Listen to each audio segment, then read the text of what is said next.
All right, it's Wired Wednesday. Good morning. Are we having fun this morning? Absolutely. Fun finding a parking spot, isn't it? Oh man, today I'm like, well, let's not try to, I feel like there's a cartoon of you trying to walk through asphalt, fresh It's asphalt. not a cartoon, You it's get the stuck real in thing it. out It's, there. yeah, no, today it's the real thing, and thankfully I wore black shoes so nobody could see the difference in color. Where did you end up parking?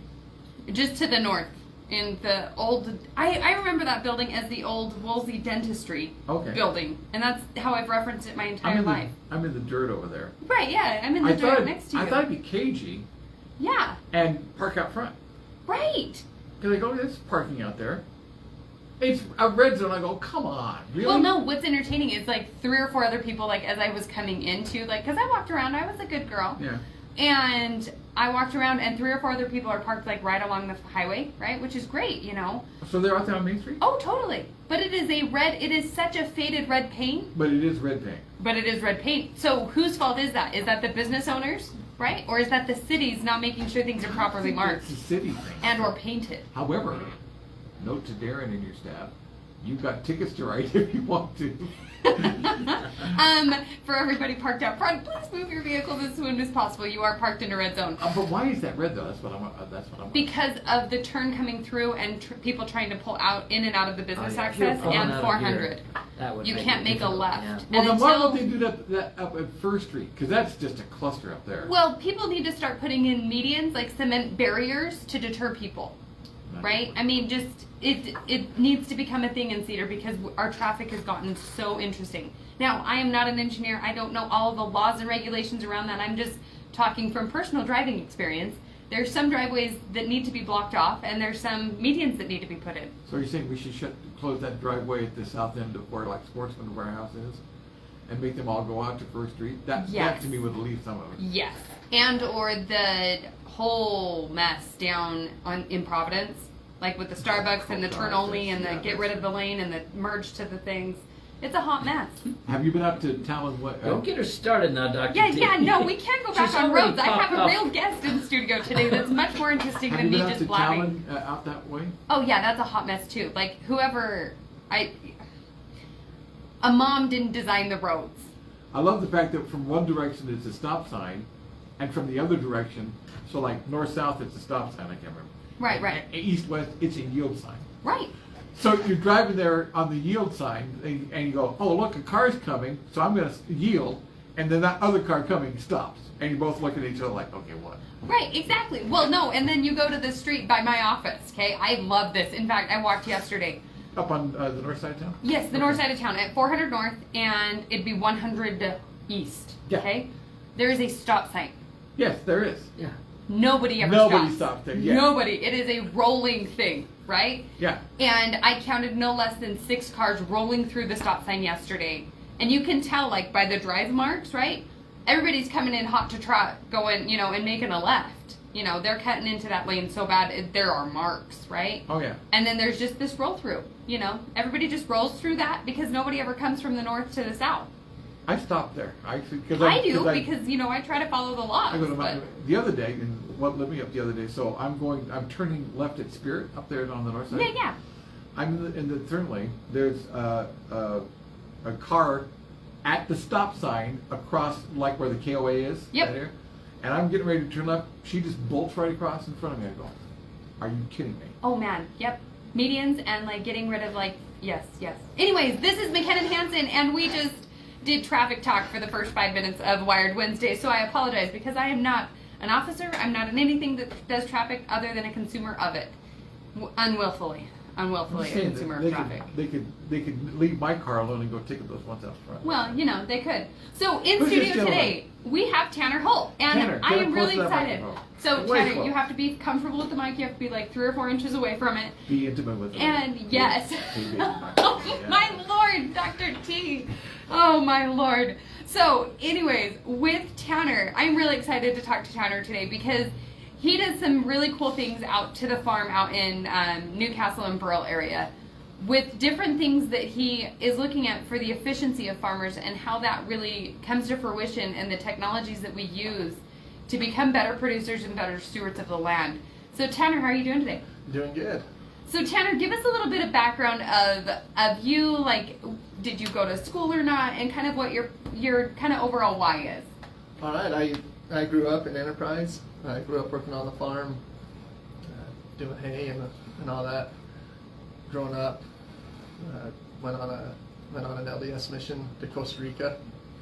When I got home, went to BYU, studied accounting for a few years. Worked as a CPA for a year or two, and came back to the farm. So you gave up the luxurious accounting firms for the farm. Well, you know, the worst day on the farm is better than the best day in the office. So what does that look like? I mean, I just look at cows and I'm like, oh, that's a pretty good day. So what's the worst day on the farm? Well, probably dealing with manure, maybe digging out a manure spreader or cleaning out manure nozzles, something along those lines. And what's Probably some flies and some broken chains or something like that. And what's the worst day or the best day at a cubicle, just staring at a computer screen? That's pretty much it, right? Yeah, I would take the farm day over the computer day for sure. In fact, wait, are you hiring? Because I might need a job. I'm teasing. So with all of the different things that you do on the farm, you run it as kind of a family group, and you have lots of employees and things. But what's your what gets you out of bed in the morning to go and do what you do? My favorite part about the farm is raising the crops. Corn's probably my favorite one to raise. You see a lot of growth. It happens fast, and it gets really tall, and you can really see a lot of progress with the corn. That's probably my favorite thing to do on the farm. Overall, corn harvest is kind of like Christmas for the farmers, in my opinion.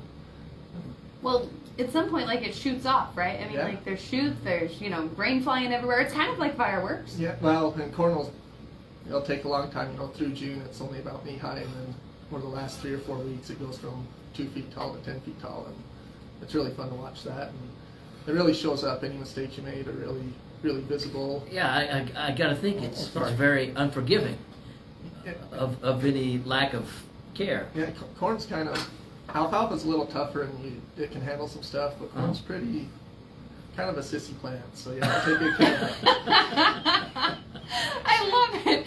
So, okay, so then I grew corn in my yard, right? It is still an entire 18 inches tall. An entire. That's a problem. Yes.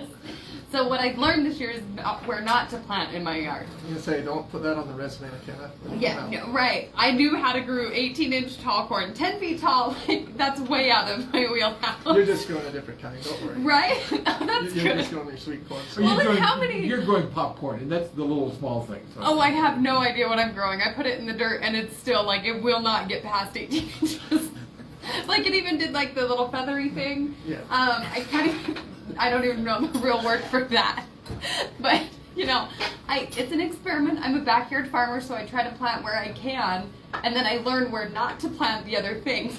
I have the same thing going on in my garden, so don't worry about it. Oh, good. So with corn, it's kind of an unforgiving plant.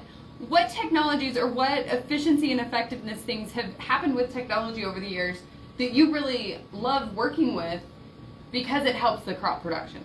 One of the obvious ones is GPS and the automated steering, which has been good.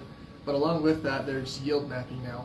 So as we harvest it, you can see the yields in different spots of the fields, and it marks it through the entire pivot or the entire field. And then we can identify weak spots or strong spots. And so when we identify a weak spot, we'll go in later, take soil tests, we'll evaluate the watering, evaluate the fertilizer that's there, and then we can rectify it for the next year. Well, and what's really cool about that is what I'm seeing is I'm envisioning, a 140 acre pivot, a 7-8 arm pivot, through those different things. And instead of putting applications or treating the entire 140 acres, which can be cost prohibitive at some point, you can target and specifically go into this 10 by 10 square or this, this 10 acre plot or the different things going on. Wow, I'm talking a lot with my hands today. I just need to calm down. You go through that and you become more efficient as a field or as a producer because of those technologies. Exactly, we're able to target and be more efficient cost-wise, fertilizer-wise, environmentally, put only what's needed where it's needed, avoid any excesses. which allows us to grow more food with less inputs, really. So, and I have to bring him up because you are wearing his hat. You know, I have to bring Big Tony into this conversation because we've had him in studio before and we talked about all the women that are all the waterers, right? Lipa, Lena, Nisa, and somebody, I always forget the fourth for whatever reason. But through those different technologies, do you guys also implement different watering strategies through the field so you can see which becomes the most effective? Yeah, so we have LEP on almost all our pivots, and that's low evaporation, precision application, Okay. low energy. I'm not sure what the E stands for, but the essence of it is we get the water close to the ground. We have more nozzles across the pivot than usual. We get the water close to the ground, and it even prevents on the hot, dry, windy days. It prevents some of the water loss. So me being a non-producer brain, okay? I'm thinking you have to have like a long, really long hose all the way almost down to the ground, right? Exactly. And if corn grows to 10 feet, that's at least a 10-foot hose across the whole span. That's a good point. So these hoses are only about 30 inches apart, 36 inches apart. Okay. And so each row pretty much has its own water. And then we have sprays on the bottom, and we're able to get pretty good coverage with that. But you're completely right. If they weren't so close together, we'd have dry spots. Right. And we have seen places where the hoses have been moved or they're not close enough together, and that row in the middle is a little dry. So with that, do you have to walk basically the watering lines to make sure everybody's hanging straight through the 10 feet of corn? Yes, our farm managers and our helpers will be out there almost on a daily basis, making sure there's no plugged nozzles, making sure that we're getting good coverage and able to. I feel like that's a never-ending nightmare of a corn maze, not being able to find your way out, and eventually, I mean, because I'm a whole 5'5", Yeah. right? I'm an average woman, not short. No, let's be real, I am short. But going through a 10-foot field of corn trying to and eventually they just go in circles, and then you get trapped in this circle, right? Which way's up, which way's left? So with all of that, do they take their own like GPS markers to get out of the pivot? That's a good question. What we do is, as it's coming to the road, you can walk up and down it and see it without having to hike through the forest of corn. The never ending, okay. And before the corn's tall, it's pretty easy. Oh, that's good. You just take a nice hike across the field. So. Well, at least it gets you out of the office, unlike myself. I'm stuck behind a desk most of the time. Although I do meet farmers in their fields, and I take care of their, insurance products through that. With all of the different things going on, where do you see the future of farming kind of idea for Iron County specifically, or maybe your production specifically? Where can we get better? I think the precision agriculture, the whole deal there's a lot of potential as we improve our yield mapping, improve our fertilizer applications, our water applications. We're pretty encouraged that there's some chance for efficiencies there, especially on the watering. Every year we do several water tests where we'll take a part of the pivot and cut back in that segment on how much water we apply. And then with the yield mapping, we're able to see, did that make a difference? Did we cut back too much, or do we have room to grow? And we're encouraged so far. I think we have room to continue becoming more efficient water-wise especially, but also from a fertilizer and input standpoint as well. Well, and with the fertilizing costs that have, I want to say they've doubled or tripled over the last 12 to 18 months, it's incredible how important this practice is of becoming more efficient and better at doing those for the different fields. And not only to help the producers, but also to help the chemical application, because not that we don't love a little bit of fertilizer, but over-fertilizing can be an issue as well. You're exactly correct. So. And again, I'm just a backyard farmer. There has been a couple of times where I've driven swathers, meaning like from the barn to the other barn, because I washed them. Like I worked for a producer in high school out in Nevada, and I detailed his tractors. Like that's all I was in charge of doing. So and swathers get so dirty. People don't realize, it looks like a nice fancy cab, but they get a little bit of dust in there. So with the different things going on, where do you find passion in making sure you're continuing this for your future generations? Because you're at least third generation farmer, yeah. If not more. Where do you find hope for the future in your family specifically? A lot of I take my kids out. I have a 5 and 3-year-old that come out with me on the farm, and it's really fun to watch them come out in the fields, and they're learning. They want to learn all they can. When they go home, they're playing with their little tractors in the front room and pretending that they have their own fields there. And I remember doing that as a kid too. So it kind of comes full circle. It's fun to watch that, and it's exciting. It's exciting seeing my cousins as they're getting old enough to come on the farm and start running stuff, and it takes me back to when we started, and so that builds into it. But just the whole family farm part of it, I love working with family, love working with the guys we have, and I think it's a great life, and I hope that my kids and grandkids have the same opportunities that we do. I think in Iron County specifically, we're really protective of that way of life and that quality of life that we have here. And although we've had significant amounts of growth in this area, there is still those patches of, I'd say, good old fun fashion, farmers and producers, and the ability to play on the street and, not fear of traffic, and to keep kind of that quality of life whole here in Iron County is really precious to me, because I do live in town, and I am not a producer, but if I had the opportunity, I would be. But I know that because of... You take the plunge.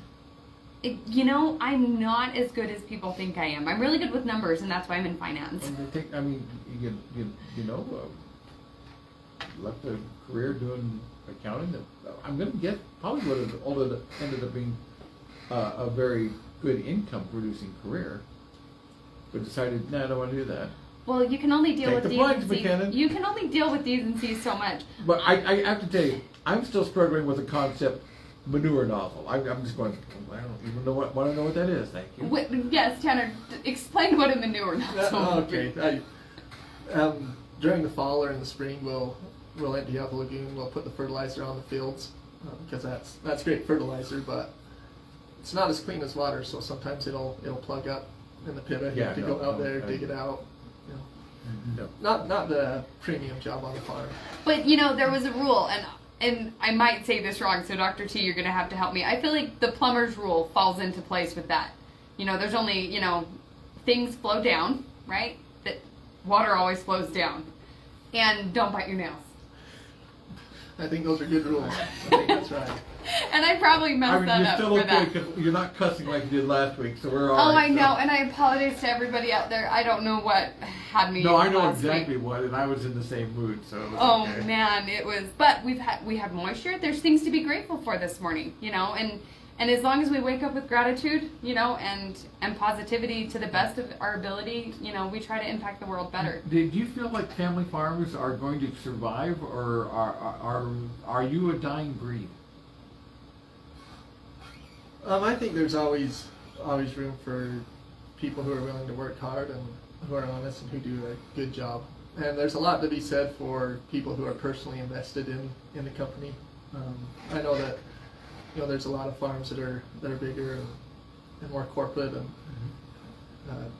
but at the end of the day, there's a lot to be said for someone who's personally invested and has skin in the game. Oh, I don't disagree with you, but I'm just looking at your best forecast here. We were a pretty big company that just got consumed by an even bigger company. Do you see that happening in your industry? It's obviously happening to some extent. You have to be a certain size to be able to afford the investments. The equipment these days is so expensive, and so I think there'll be there has been consolidation. But as far as the long-term future, I think there's a lot of advantages that family farms do have. Not the least of which is the management and ownership that's personally there and has it's not just a paycheck, it's more of a way of life. Right. So what happens to the generations that preceded you as they get to the point where they just don't have the ability to do the work? Do you have? You still leverage their knowledge. You That's- put them well, in no, I the understand slaughter. that, but they still need to be taken care of. They still need to have finances to do. So like with maybe the generations that preceded you, have you made arrangements for them to be able to be financially somewhat secure? That's a good question, and yeah, we have a profit sharing plan, and a lot of our older guys who are teaching us now are pretty financially secure. And again, that's something that my grandpa set up and has implemented, and maybe not everyone has that advantage, and And that's Well, definitely a succession concern. planning is a huge key to that as well, making sure that And who you can help with that, have- McKinnon? I can, because I'm your local Farm Bureau financial agent, and it looks like we're short on time. Tanner, thank you so much for coming in and talking about all the fun things with producing and doing all of the corn crops. Thank you for being a producer in this area and giving back really and finding the efficiencies of what's going on. Well, thank you, McKenna. Thanks, Tanner. It was fun.